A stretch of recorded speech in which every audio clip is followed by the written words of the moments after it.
Greetings, and peace be unto you all.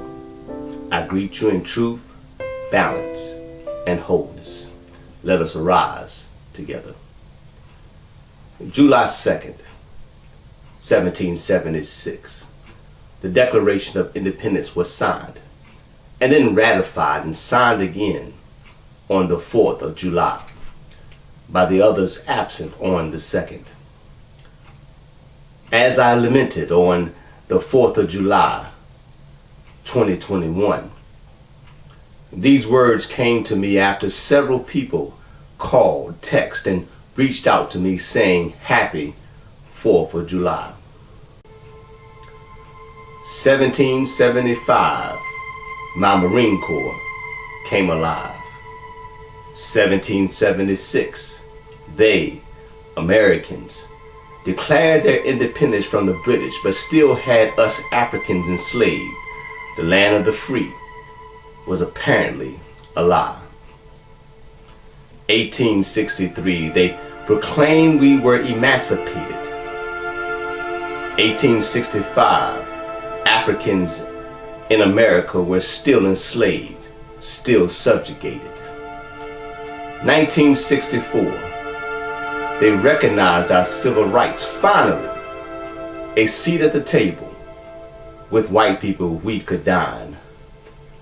1965, they allowed us to vote, but lynching black folks, still to this day, still not a crime. 2021, I asked myself, who are we? Where are we? And what are we doing? I ask you today, who are you? Where are you? And what are you doing? 245 years ago, the descendants of those individuals who came to this land, a land they called America, in the first permanent colonial settlement in Jamestown, Virginia, 169 years ago prior to 1776, declared their freedom from the British, but ironically, hypocritically, many called Americans had enslaved Africans, black people, still in bondage on slave plantations. The Declaration of Independence was signed with ink on July 2nd, 1776, but the awful stain of slavery was still present. Africans in America, or the black people in America, have fought in every war since the American Revolutionary War. Black people, Africans in America, the so-called African American, was told by both sides in the American Revolutionary War that if they fought, they would be freed. In the Civil War, black people, Africans in America, the so-called African American, was told by both sides, the Union Army and the Confederate Army, that if they fought, they would be freed. Why is it that black people, Africans in America, the so-called African American, always are getting flipped by both sides of the same coin? I will cease at this moment from giving any opinions, but may I submit to you some historical facts. Would you take a moment and consider some of these facts today? There are many I could share, but I will only share these at this moment. These events occurred in America after signing the Declaration of Independence. I will say again, the Declaration of Independence. The reason the 4th of July is a national holiday. George Washington, the first president of the United States, from 1789 to 1797, a slave owner, owning over 600 slaves. Thomas Jefferson, the third President of the United States, from 1801 to 1809, a slave owner, owning over 600 slaves. James Madison, the fourth President of the United States, from 1809 to 1817, a slave owner, owning over 100 slaves. James Monroe, the fifth President of the United States of America, from 1817 to 1825, a slave owner, owning over 75 slaves. And also the capital of Liberia, Monrovia, is named after him. Andrew Jackson, the seventh President, from 1829 to 1837, a slave owner, owning over 200 slaves. Martin Van Buren, the eighth President of the United States, from 1837 to 1841, a slave owner. William Henry Harrison, the ninth President of the United States, in 1841, a slave owner. John Tyler, the 10th President of the United States, 1841 to 1845, a slave owner. James K. Polk, the 11th President of the United States, 1845 to 1849, a slave owner. Zachary Taylor, the 12th President of the United States, 1849 to 1850, a slave owner. Andrew Johnson, the 17th President of the United States, 1865 to 1869, a slave owner who freed his slaves on August the 8th, 1863. But his wife still had control of her slaves during the Civil War, given to her by her father. Ulysses S. Grant, the Union General, the 18th President of the United States, 1869 to 1877, a slave owner of one slave, given to him by his father-in-law. But Grant freed his slave on March 29th, 1859. 1792, the construction of the White House began. Slave labor, enslaved Africans, were used to build the White House and the Capitol building in Washington. 1817, the ACS, American Colonization Society, was founded. They asserted that free blacks could never live in peaceful equality with whites in the United States of America. And in 1822, the ACS established a West African colony known as Liberia as home for former enslaved Africans, or free blacks, in America. Some blacks argued for and against this movement. 1828, the state of New York abolished slavery. But up until the 1820s, the northern states had an abundance of enslaved Africans, which dismisses the myth that many people believe that the North did not have any slaves. In 1798, Sojourner Truth was born into slavery in New York and gained her freedom 30 years later. 1850 was the Compromise of 1850, a law that allowed territories entering into the Union to decide if they would be free or slave states. Subsequently evolved the Fugitive Slave Act, which allowed Southern slave owners to reclaim their runaway black property, but also forced the North to help them to do it. 1857, in the Dred Scott decision, the United States Supreme Court verdict stated that blacks were not citizens. I'll say that again. 1857, in the Dred Scott decision, the United States Supreme Court verdict stated that blacks were not citizens. They had no legal rights and were not, in fact, even considered people.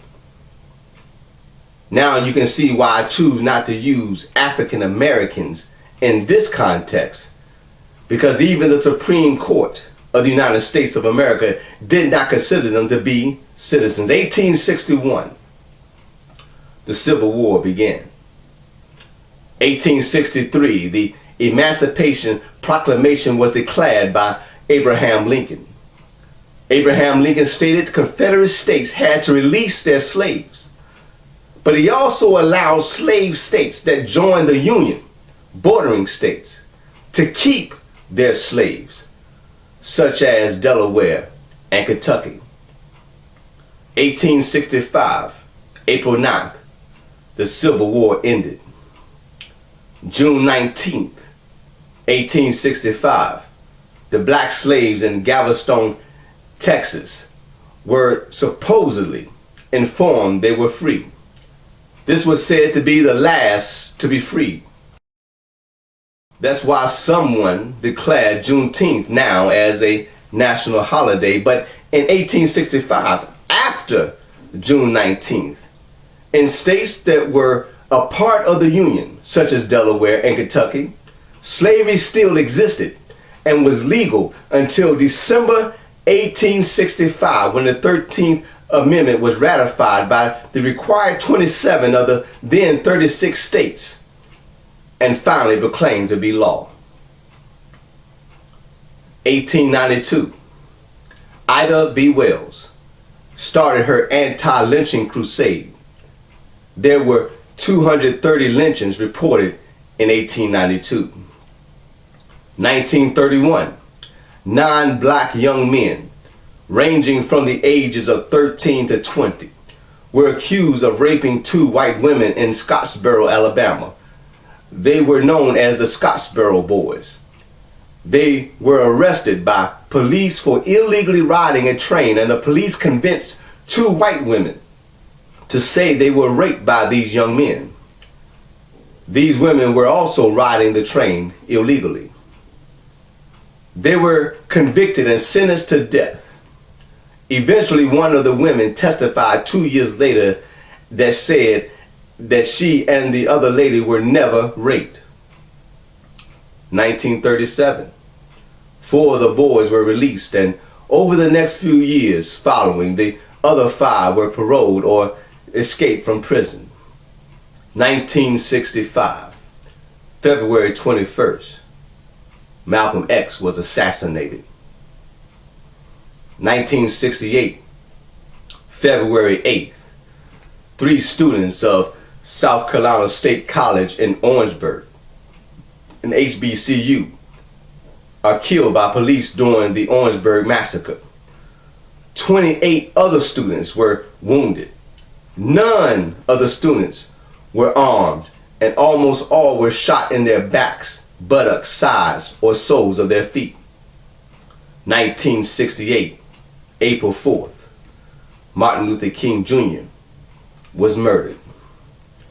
1998, James Byrd Jr., at the age of 49, a black man, was murdered by 3 white supremacists in Jasper, Texas on June 7th.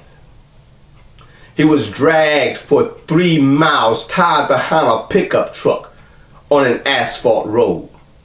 Halfway through this lynching by dragging, James Byrd Jr.'s body hit a culvert, and his right arm and his head severed, completely torn from his body. Then the remainder of his body was dumped by these men in front of a black church. 2019, according to the U.S. Department of Justice 2019 FBI Crime in the United States report, Criminal Justice Information Services Division, there were 2,906 blacks or African Americans killed in 2019.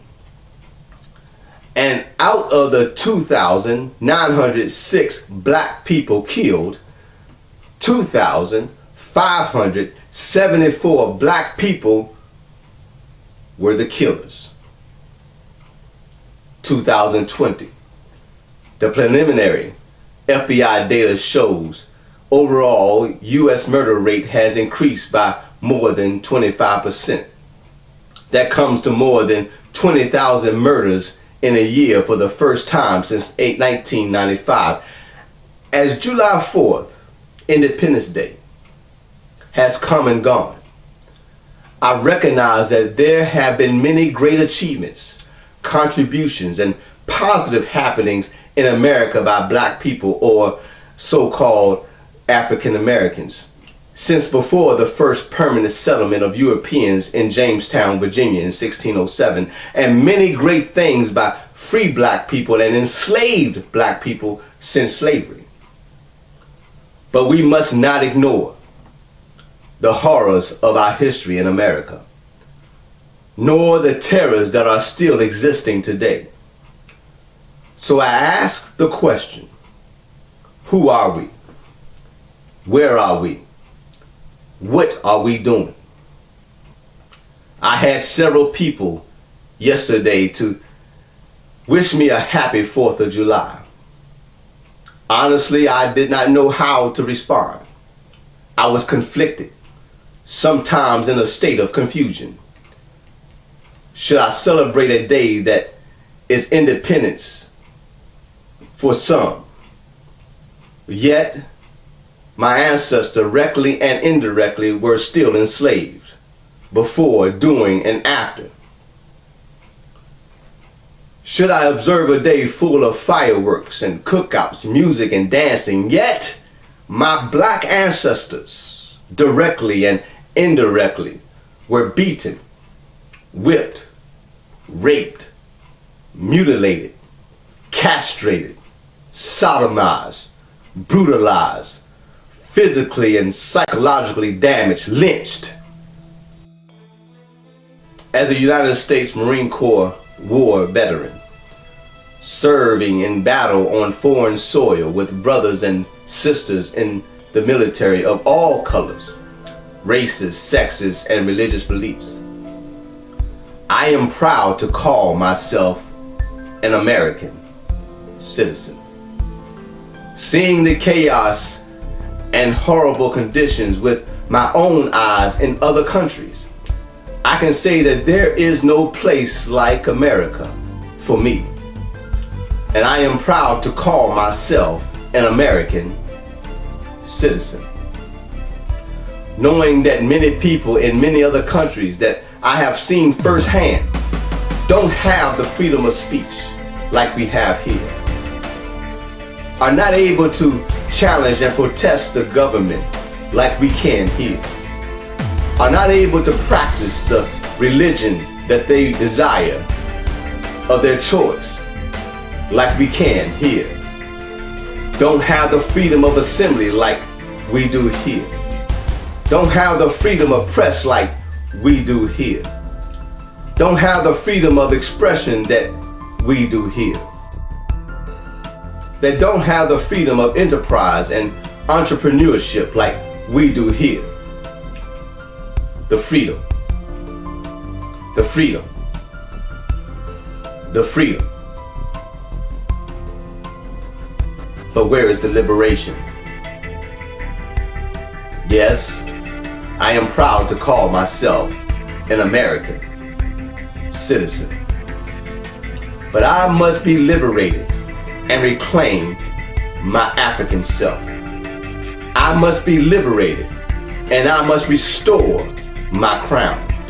I know I must be strong, and I can no longer go along to get along. I can no longer make something out of something that was not meant for me and change it into something to make it acceptable for me or anyone else. As a creation of the Creator, I create my own and stop waiting on others to tell me what we can celebrate, observe, or recognize. No longer will I use excuses to make others feel good about doing something that has nothing to do with us. Freedom. Freedom. Freedom. When I look at the United States of America flag, the red, the white, and the blue, I am reminded of my black African ancestors here in America, who fought in every war since the American Revolutionary War. When I stand and remember my black ancestors who stood up for freedom, who stood up against injustice. The black ancestors whose shoulders I stand on today.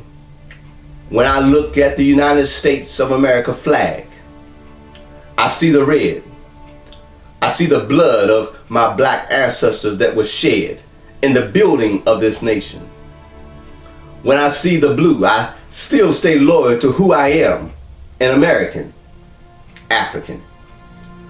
When I look at the U.S. flag, when I see the white, I see the purity of heart of all those black ancestors who, through it all, depended on their creator in the middle of their chaos. Freedom, freedom, freedom. Yes, my dome is free and I am liberated. The creator is in me and abides in me. I am free and liberated from the oppressor. I'm a black man. I am African. I am African. No, I was not born in the motherland of Africa, Akibulan, but Africa was born in me.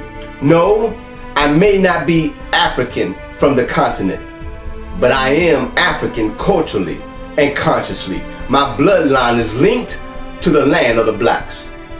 My first mind is connected to the land of my African ancestors. I am an American African, not an African American. I am an American African because I am African first. I am African by birth. I am African of the diaspora. I am African by blood, African in mind, African in spirit, African in culture, and daily restoring myself through African languages and spirituality to return to who I am. Reconnecting myself to the languages that were taken from our ancestors when they were brought to this land in chains. Reconnecting myself spiritually to those that were stripped of their spirituality, my black African ancestors. And reconnecting myself to my African nation, my tribal roots, if you will, the best way I know how, with what I know. And I aim to know more about where I've come from. I must rename myself in this so-called United States of America. I have reclaimed my throne and restored my crown. I am an African without knowledge of his true home country, but have come home by spirit within an African mind and an African perspective and an African philosophical approach, always thinking of my home of the continent of Africa, Akibulan, as I maintain my citizenship faithfully in America.